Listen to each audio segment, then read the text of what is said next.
Okay, it's time to do a report about this problem. This is another wheelchair rights report.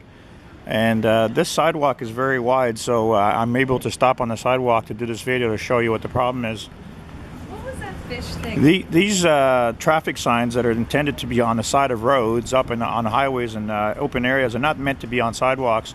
And I've asked these construction crews, why are you always putting these huge signs on sidewalks? And if you look at the size of this sign and the sidewalk it sits on, it takes up the whole sidewalk. And the problem is that all through the city, I have these signs always obstructing me, and they're often left behind. Even when the crews are gone, they leave their signs behind. And I've asked them, why do you have to have that kind of shape? Why can't you make signs specifically for sidewalks? And you know, their rules and their regulations require that they put these signs up, but if you look at where this sign is, completely useless. It can't even be seen.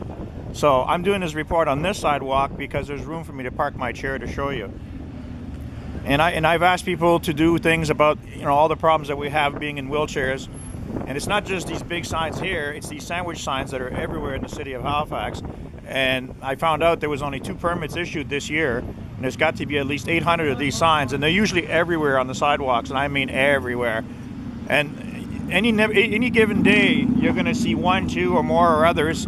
Sometimes they take them in and then take them back out. When these cars move here, I'm going to show you across the street how there's a whole bunch of them. So you got flower pots, you've got trees, and you've got all these stupid sandwich signs everywhere.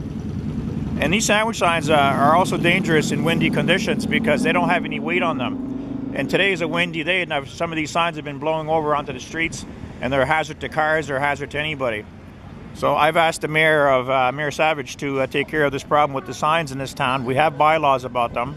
The bylaws are not being enforced, and there's only 2 companies or businesses in the whole city that have applied for the bylaw permit, which is $100 a year. So stupid signs on sidewalks is what this report is. wheelchairrights.wordpress.com.